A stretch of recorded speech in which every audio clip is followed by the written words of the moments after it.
রব্বুল আলামিন মিজানের পাল্লায় ওজন দেবে।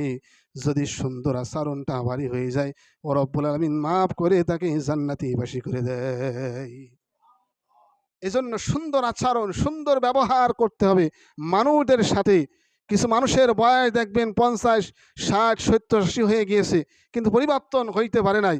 হাদিসের ভিতরে নবীজি বলেন, যাদের বয়স 40-এর উপরে চলে গিয়েছে, তারা যদি নিজেকে পরিবর্তন না করতে পারে, তাহলে তারা আর কোনোদিন পরিবর্তন হইতে পারবে না, হইতে পারবে না, হইতে পারবে না। এটা নবীজির কথা।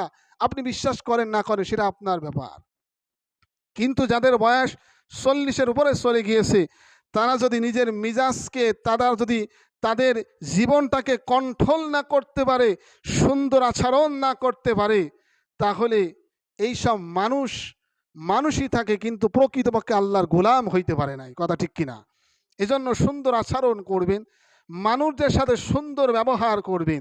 এই সুন্দর আচরণ, সুন্দর ব্যবহার, সুন্দর কথাও কিয়ামতের ময়দানে আপনাকে ওজন দেওয়া হবে।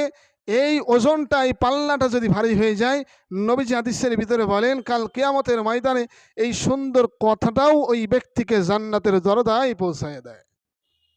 এই জন্য সম্মানিত মুসল্লি কেরাম, সম্মানিত ভাইয়েরা, আমার দ্বারাই যেন কোনো মানুষ কষ্ট না পায়, আমার কথার দ্বারাই মানুষ যেন আঘাত না পায়।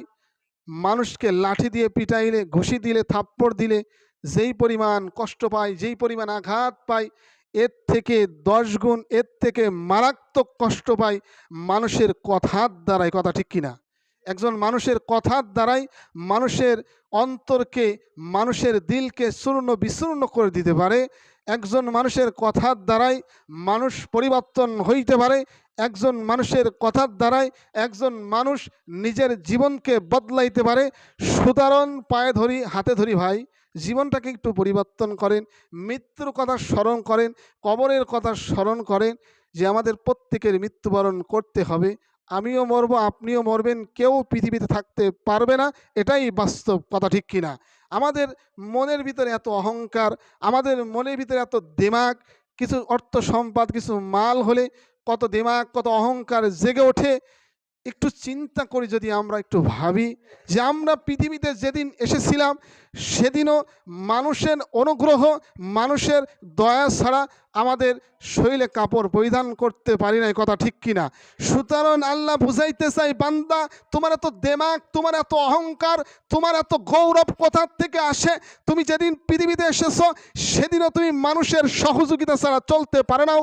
আবার তুমি যেদিন মৃত্যুবরণ করবে, সেদিনও মানুষের সহযোগিতা ছাড়া, মানুষ কাপড় পরিধান করা, ওই ব্যক্তি এরকম নিজের কাপড় নিজে পরিধান করতে পারে নাই যেমন শুরু থেকে, আবার মৃত্যুবরণ করার পরেও নিজের কাপড় নিজে পরিধান করতে পারে নাই। ওই মানুষ আবার কিভাবে অহংকার করে, ওই মানুষ কিভাবে আবার দিমাগ দেখায়, ওই মানুষ কিভাবে আবার মৃত্যুর কথা ভুলে যায়, ওই মানুষ কিভাবে অন্যায় পথে হাঁটে, ওই মানুষটা কিভাবে দিমাগ দেখায়, ওই মানুষটা কিভাবে মানুষদের সাথে খারাপ আচরণ করতে পারে, এটা কোনো বুদ্ধিমান, এটা কোনো চালাক মানুষের পরিচয় নয়। কথা ঠিক কিনা?